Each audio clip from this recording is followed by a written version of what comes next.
1991 ಪ್ರಾರಂಭ ಮಾಡಿದ್ರು. ಆಗ ಶಾಸಕರಾಗಿದ್ದಂಥ ಸನ್ಮಾನ್ಯ ಸೋಮಣ್ಣವರು ಹಾಗೂ ಇನ್ನೂ ಶಾಸಕರಾಗಿರಲಿಲ್ಲ ಸನ್ಮಾನ್ಯ ಬಸವರಾಜ ಬೊಮ್ಮಾಯಿ ಆಮೇಲೆ ಮುಖ್ಯಮಂತ್ರಿಗಳಾದರು. ಅವರಿರುವರು ಸಹ ನಮ್ಮ ಜೊತೆಯಲ್ಲಿ ಈ ಬಸವೇದಿಕೆಯ ಪೋಷಕರಾಗಿದ್ದರು. ಇದೊಂದು ವಿಶೇಷ.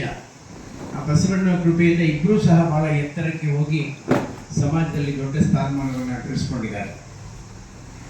ಆನಂತರ 96ರಿಂದ ಕೇವಲ ಬಸವ ಜಯಂತಿ ಆಚರಿಸೋದಷ್ಟೇ ಸಾಲದು, ಬಸವಣ್ಣವರ ಹೆಸರಿನಲ್ಲಿ ಒಂದು ಸಾಮಾಜಿಕ, ಧಾರ್ಮಿಕ ಮತ್ತು ಸಾರ್ವಜನಿಕ ಕ್ಷೇತ್ರದಲ್ಲಿ ವಿಶಿಷ್ಟ ಸೇವೆ ಸಲ್ಲಿಸಿರ್ತಕ್ಕಂಥ ಮಹಾನ್ ಚೇತನವೊಂದನ್ನು ಗುರುತಿಸಿ, ಯಾರ ಕ್ಷೇತ್ರ, ವಿಜ್ಞಾನ, ಸಾಮಾಜಿಕ ಸೇವೆ, ಸಾಹಿತ್ಯ, ಸಂಸ್ಕೃತಿ, ಯಾವುದೇ ಕ್ಷೇತ್ರದಲ್ಲಿ ಅವರು ವಿಶಿಷ್ಟ ಸೇವೆಯನ್ನು ಸಲ್ಲಿಸಿರ್ತಕ್ಕಂಥ ಮಹಾನುಭಾವ ಗುರುತಿಸಿ ಬಸವಶ್ರೀ ಪ್ರಶಸ್ತಿ ಕೊಡಬೇಕು ಅನ್ನುವ ಕಲ್ಪನೆ ಮೊದಲು ಬಂದದ್ದು ಬಸವೇದಿಕೆ ನಮ್ಮ ನಾಡಿನಲ್ಲಿ.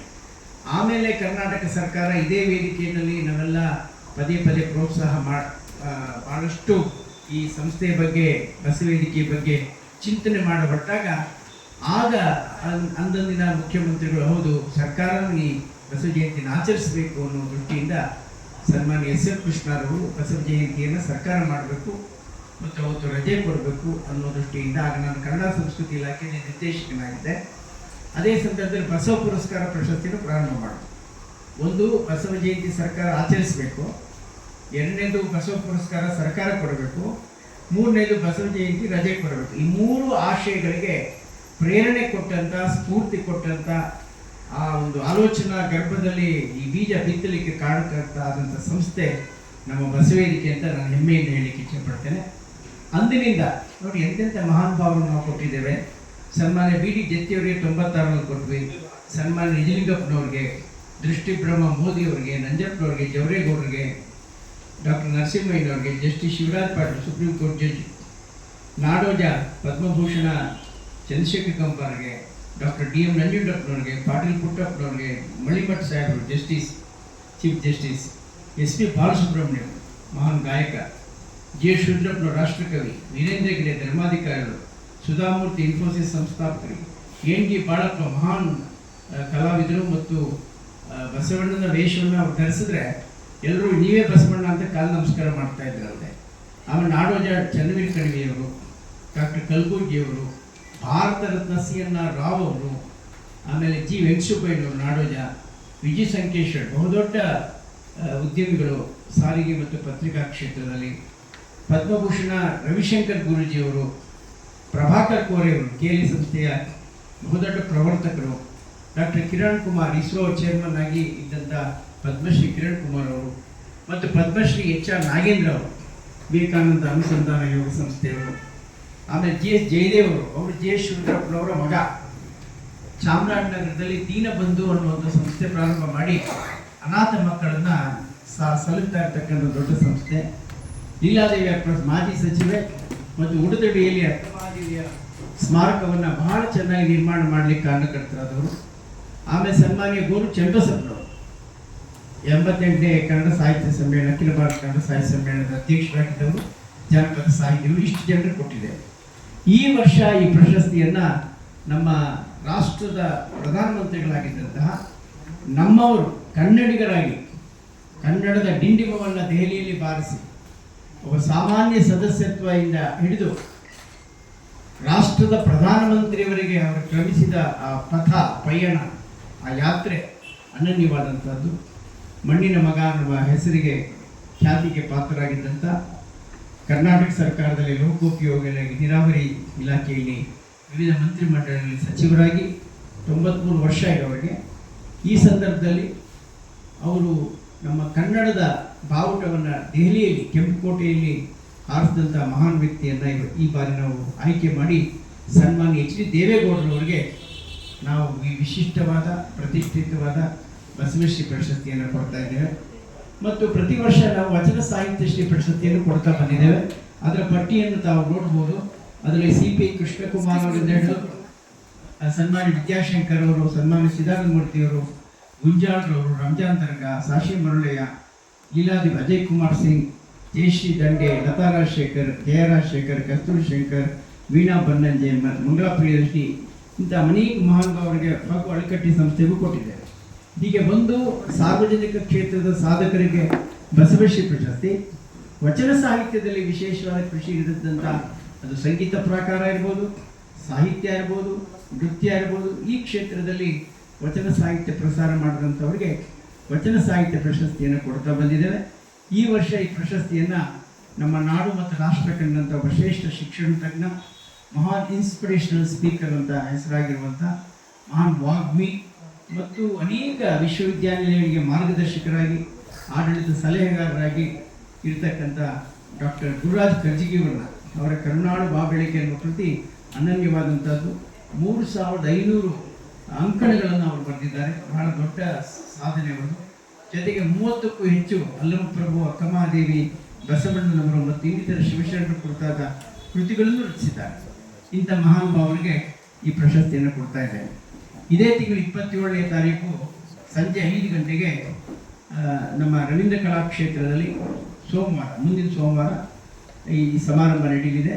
4:15ಗೆ ಅವತ್ತು ಪ್ರಖ್ಯಾತ ಗಾಯಕಿ ಶ್ರೀಮತಿ ಪಾವನಿ ಕಾಶಿನಾಥ್ ಅವರಿಂದ ವಚನ ಗಾಯನ ಇದೆ. ಈ ಸಮಾರಂಭದ ದಿವ್ಯ ಸಾನ್ನಿಧ್ಯವನ್ನು ನಮ್ಮ ಮಾರ್ಗದರ್ಶಕರು ಮತ್ತು ವಿಶೇಷವಾಗಿ ನಮ್ಮ ನಾಡು ರಾಷ್ಟ್ರದ ಧಾರ್ಮಿಕ, ಸಾಮಾಜಿಕ, ಮಾನವೀಯ ಸೇವಾ ಕ್ಷೇತ್ರದ ಮಹಾನ್ ಚೇತನ, ಧಾರ್ಮಿಕ ಚೇತನ, ಸುತ್ತೂರು ಮಠದ ಪರಮ ಪೂಜ್ಯ ಶಿವರಾತ್ರಿ ದೇಶಿಕೇಂದ್ರ ಮಹಾಸ್ವಾಮಿಗಳು ಸಾನ್ನಿಧ್ಯವನ್ನು ವಹಿಸಿಕೊಳ್ತಾರೆ. ಅಧ್ಯಕ್ಷತೆ ವಹಿಸಿ ಬಸವಶ್ರೀ ಪ್ರಶಸ್ತಿಯನ್ನು ಪ್ರಸ್ತುತ ಸಂಸದರು ಮತ್ತು ಮಾಜಿ ಮುಖ್ಯಮಂತ್ರಿಗಳು ಆದಂಥ ನಮ್ಮೆಲ್ಲರ ಮಾರ್ಗದರ್ಶಕರಾದ ಸನ್ಮಾನ್ಯ ಬಸವರಾಜ ಬೊಮ್ಮಾಯಿಯವರು ಅಧ್ಯಕ್ಷತೆ ವಹಿಸಿ ಬಸವಶ್ರೀ ಪ್ರಶಸ್ತಿ ಕೊಡ್ತಾರೆ. ಅದೇ ರೀತಿಯಲ್ಲಿ ಬಸವೇದಿಕೆಯ ಪ್ರಾರಂಭದಿಂದಲೂ ನಮ್ಮ ಜೊತೆಯಲ್ಲಿರುವಂಥ ನಮ್ಮ ನೆಚ್ಚಿನ ನಾಯಕರು, ಪ್ರಸ್ತುತ ಕೇಂದ್ರದ ಜಲಶಕ್ತಿ ಮತ್ತು ರೈಲ್ವೆ ಖಾತೆಯ ರಾಜ್ಯ ಸಚಿವರಾದ ಸನ್ಮಾನ್ಯ ವಿ ಸೋಮಣ್ಣನವರು ಸಮಾರಂಭ ಉದ್ಘಾಟನೆ ಮಾಡಲಿದ್ದಾರೆ.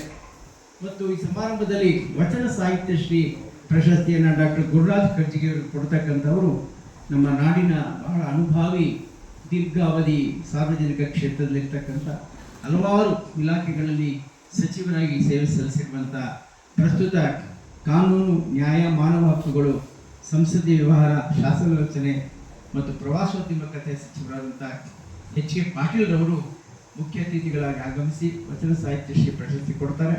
ಹಾಗೆ ಬಸವ ಜ್ಯೋತಿ ಅಂತ ಒಂದು ಕೃತಿಯನ್ನು ಈ ಸಂದರ್ಭ ತರ್ತೇವೆ. ಇದು ಇದುವರೆಗೆ ಯಾರ್ಯಾರಿಗೆ ನಾವು ಬಸವಶ್ರೀ ಕೊಟ್ಟಿದ್ದೀವಿ ಅವರ ಪರಿಚಯಾತ್ಮಕ ಒಂದು ಕೈಪಿಡಿ, ಒಂದು ವಿಶೇಷ ಸಂಚಿಕೆಯನ್ನು ನಮ್ಮ ಕರ್ನಾಟಕ ಸರ್ಕಾರದ ಹೆಮ್ಮೆಯ ಮಂತ್ರಿ, ಮಹಿಳಾ ಮತ್ತು ಮಕ್ಕಳ ಅಭಿವೃದ್ಧಿ, ವಿಕಲಚೇತನ ಮತ್ತು ಹಿರಿಯ ನಾಗರಿಕರ ಸಬಲೀಕರಣ ಸಚಿವೆ ಶ್ರೀಮತಿ ಲಕ್ಷ್ಮೀ ಹೆಬ್ಬಾಳ್ಕರ್ ಅವರು ಆ ಕೃತಿಯನ್ನು ಬಿಡುಗಡೆ ಮಾಡಲಿದ್ದಾರೆ. ನಾನು ಅಧ್ಯಕ್ಷನಾಗಿ ಸ್ವಾಗತ ಮತ್ತು ಪ್ರಾಸ್ತಾವಿಕ ಮಾತನಾಡಿದ್ದೇನೆ. ದಯಮಾಡಿ ಈ ಸಮಾರಂಭಕ್ಕೆ ನಮ್ಮ ಪತ್ರಿಕೆಯವರು ದಯಮಾಡಿ ಹೆಚ್ಚು ಪ್ರತಿನಿಧಿಗಳನ್ನು, ಛಾಯಾಗ್ರಾಹಕರನ್ನು ಕಳಿಸಿಕೊಟ್ಟು, ಏಕೆಂದರೆ ಎಲ್ಲ ಸಮಾರಂಭ ಮಾಡಬೇಕಾದ್ರೆ ಭಾಳಷ್ಟು ಸಂಘಟನೆ, ಭಾಳ ಕಷ್ಟ ಇವತ್ತಿನ ದಿನದಲ್ಲಿ. ಜನರು ಬರ್ತಕ್ಕಂಥದ್ದು, ಜನಮಾನಸಕ್ಕೆ ಬಸವಣ್ಣ ವಿಚಾರಧಾರೆ ಮುಟ್ಟಿಸ್ತಕ್ಕಂಥದ್ದು, ಎಲ್ಲ ಮಹಾನ್ ವ್ಯಕ್ತಿಗಳನ್ನು ಒಂದು ಕಡೆ ಜೋಡಿಸ್ತಕ್ಕಂಥದ್ದು, ಮಹಾನ್ ವ್ಯಕ್ತಿಗಳ ಸಾಧಕರನ್ನು ಗುರುತಿಸಿ ಗೌರವಿಸುವಂಥದ್ದು, ಇವೆಲ್ಲ ನಿಮ್ಮ ಪ್ರೇರಣೆಯಿಂದ ಆಗ್ತಕ್ಕಂಥದ್ದು, ನಿಮ್ಮ ಪ್ರೋತ್ಸಾಹದಿಂದ ಆಗ್ತಕ್ಕಂಥದ್ದು. ಪತ್ರಿಕಾ ಪ್ರಪಂಚದವರು ಬೆನ್ನು ತಟ್ಟಿ ಈ ರೀತಿ ಕೆಲಸ ಮಾಡ್ತಾ ಇದ್ದಾರೆ ಅಂತ ಅನ್ನುವ ಪ್ರಚಾರ ಸಿಗದೇ ಇದ್ದರೆ ಬಹುಶಃ ಇಂತಹ ಕಾರ್ಯಕ್ರಮಗಳು ಎಲ್ಲೋ ಒಂದು ಕಡೆ ಗುಪ್ತವಾಗಿ ಎಲ್ಲೋ ಸೇರಿ ಹೋಗುತ್ತೆ ಇತಿಹಾಸವನ್ನು. ಹಾಗಾಗಿ ತಾವು ದಯಮಾಡಿ ನಿಮ್ಮ ಪತ್ರಿಕೆಗಳ ಅಥವಾ ನಿಮ್ಮ ವಿದ್ಯುನ್ಮಾನದ ಕೇಂದ್ರದ ಮಾಧ್ಯಮದ ಮಿತ್ರರನ್ನು ಕರೆಸಿ ಈ ಸಮಾರಂಭಕ್ಕೆ ಹೆಚ್ಚಿನ ಶೋಭೆ ತರಬೇಕು. 4:15ಗೆ ನಾವು ವಚನ ಗಾಯನ ಪ್ರಾರಂಭ ಮಾಡ್ತೇವೆ. ಲಘು ಉಪಹಾರ ಇರುತ್ತೆ ಮತ್ತು ಸಮಾರಂಭದ ನಂತರವೂ ಸಹ ಪ್ರಸಾದ ಭೋಜನ ವ್ಯವಸ್ಥೆ ಇರುತ್ತೆ. ಏಕೆಂದರೆ ಶರಣರು ದಾಸೋಹದಲ್ಲಿ ವಿಶೇಷವಾದಂಥ ನಂಬಿಕೆ ಇಟ್ಟಿರ್ತಕ್ಕಂಥವ್ರು. ಹಾಗಾಗಿ ಒಂದು ತಲೆಗೆ ಜ್ಞಾನವನ್ನು ಕೊಡುವಂಥ, ಹೊಟ್ಟೆಗೆ ಅನ್ನವನ್ನು ಕೊಡ್ತಕ್ಕಂಥ ಮತ್ತು ವಿಚಾರಧಾರೆಯ ಮೂಲಕ ಮನಸ್ಸು ಪ್ರಫುಲ್ಲ ಆಗುವಂತೆ ಮಾಡುವ ಒಂದು ವಿಶಿಷ್ಟವಾದಂಥ ಒಂದು ಕಾರ್ಯಕ್ರಮ. ಈ ಕಾರ್ಯಕ್ರಮಕ್ಕೆ ತಾವು ಆಗಮಿಸಿ ತಮ್ಮ ವಿಶಿಷ್ಟ ಪತ್ರಿಕೆಗಳ ಪ್ರತಿನಿಧಿಗಳು, ಛಾಯಾಗ್ರಾಹಕರು ಬರಬೇಕು ಅಂತ ತಮ್ಮೆಲ್ಲರ ವಿನಮ್ರಪೂರ್ವಕವಾಗಿ ಪ್ರಾರ್ಥಿಸ್ಕೊಳ್ತೇನೆ.